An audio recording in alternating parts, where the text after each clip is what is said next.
Un truc par jour, série, méthode. Aujourd'hui, prendre des notes. Alors prendre des notes, ça consiste à conserver une trace écrite de quelque chose qui est à l'origine oral. Un cours, une réunion, un document audio, un document vidéo.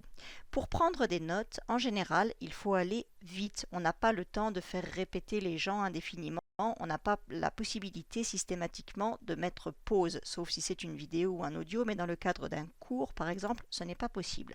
Du coup, pour aller vite, la règle d'or, c'est de n'utiliser qu'un seul stylo, qu'une seule couleur. La mise en forme avec les couleurs se fera plus tard. Donc quelques petits trucs pour essayer d'être plus efficace. Premier truc, il faut essayer de noter ce qui est essentiel. Qu'est-ce qui est essentiel? Le plan, si le plan est donné par l'enseignant, ce que l'enseignant écrit ou projette au tableau, ou ce que l'enseignant épelle. Si par exemple votre professeur vous dit que Homer ça s'écrit H-O-M-E accent grave R-E, c'est probablement parce qu'il a envie que vous l'écriviez dans votre leçon. S'il vous donne l'orthographe d'un mot, ça veut dire que ce mot est important. À plus forte raison, s'il écrit ce mot au tableau, s'il donne l'orthographe de ce mot au tableau, là aussi, ça veut dire que c'est quelque chose d'important. Et enfin, s'il vous annonce un plan, là aussi, il faut le noter.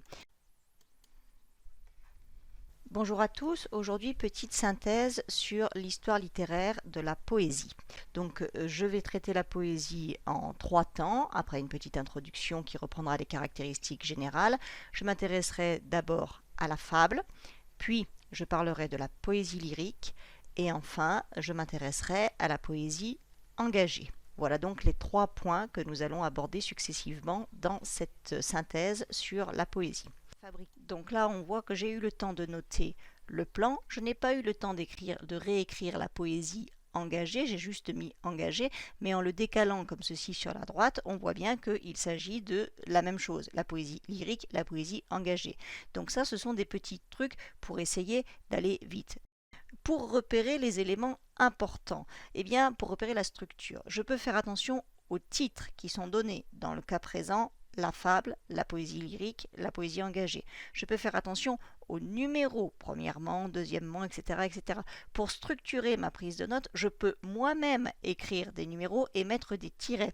Et quand mon enseignant me fait son cours, il faut être attentif aux connecteurs qu'il utilise. Ensuite, après, mais aussi, mais encore, pas seulement, et si, etc., etc.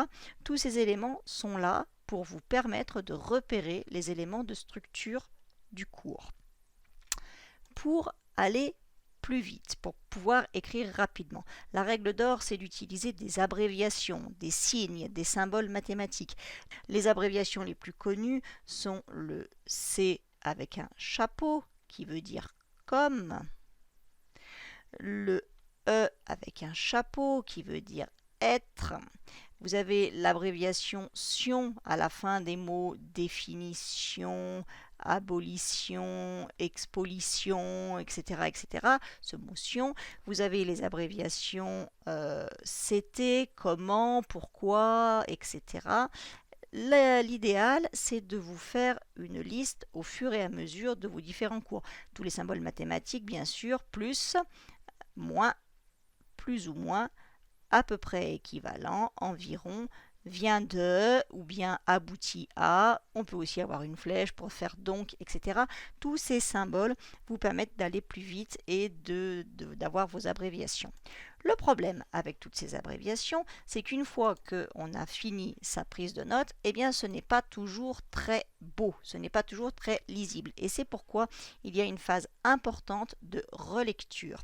Dans l'idéal, cette relecture de vos prises de notes, il faut la faire le jour même, le soir du jour où vous avez eu le cours par exemple, pour que ce soit encore un petit peu frais dans votre esprit.